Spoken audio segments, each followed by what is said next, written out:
some little piece of jewelry she was wearing may have, or a little sweater pin, or some little piece of something. It looks gold to me, like a little angel thing. May have went in the drain with some blood too.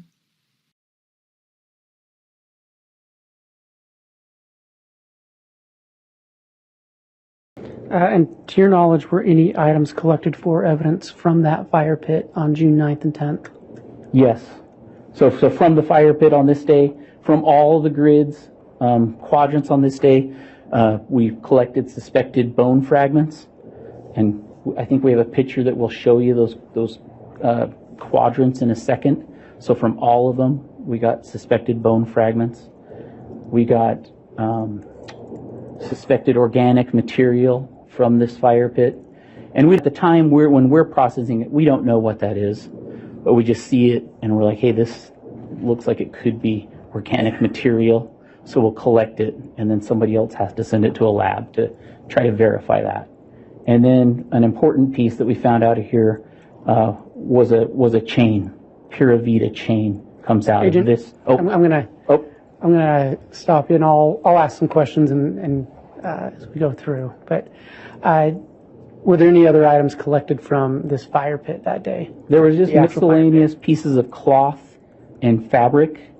And again, at the time, we don't necessarily know at this point, from our standpoint, is this important, not important?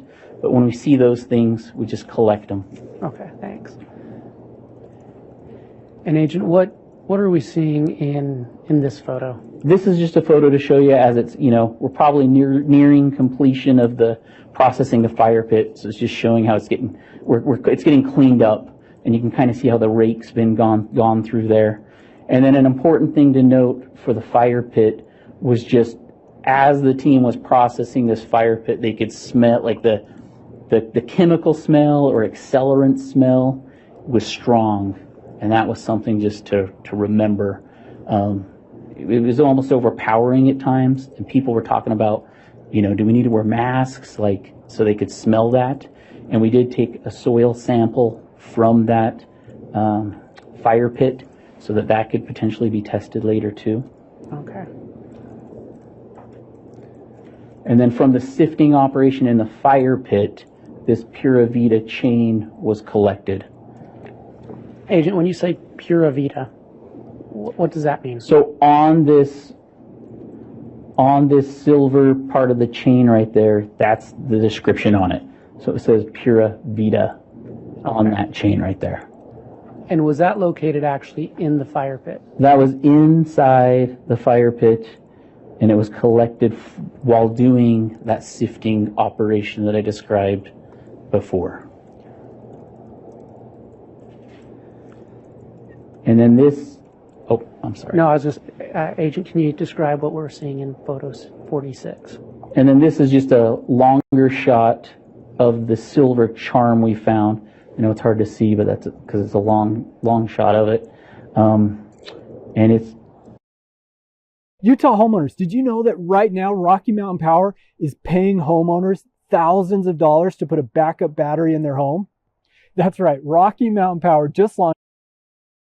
It was found kind of in this area over here.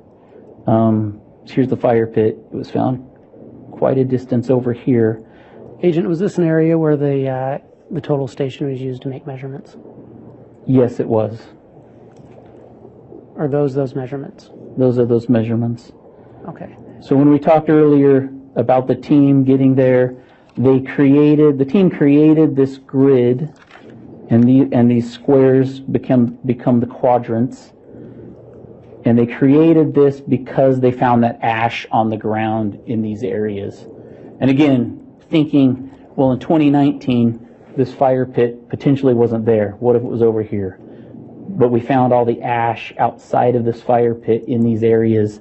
So the team members, they're the ones that created these grids. While they were setting up the grids, that's when they noticed that silver charm right there. So it just caught their attention. And it's just one of those things at first. And that was actually fairly early in the day that we saw that, because that's when the grids were getting set up. But it's just like, hey, that doesn't fit. Why is that way out here in the middle of this field? Okay, Agent, what are we seeing in this next photo? So now we're just doing closer up views. Usually we start with a longer view of a piece of evidence, and then we do medium shots, close-up shots, and close-up with scale shots. And that's what you're about to see. Okay. So that's just a closer up shot of it. And these are all still with it in place. Okay. And now we've moved it.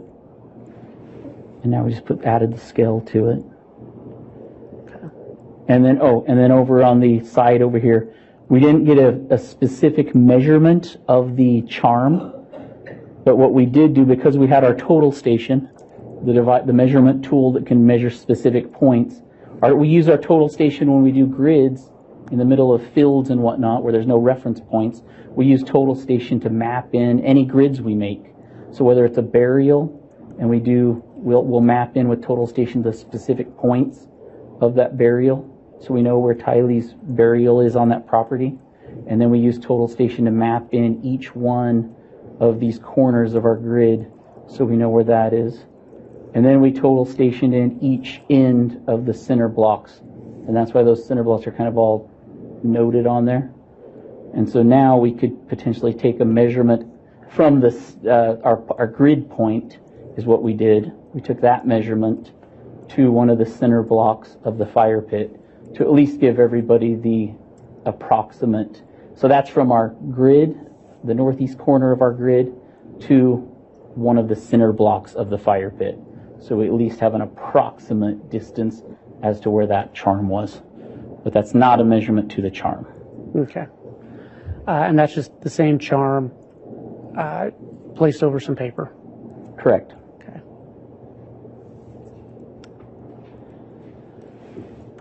Your Honor, I'm about to move on to another section. I wonder if this would be a time to take the mid-afternoon break. I think it would be a good time for that, Mr. Wood. All right, we'll go ahead and take our mid-afternoon break for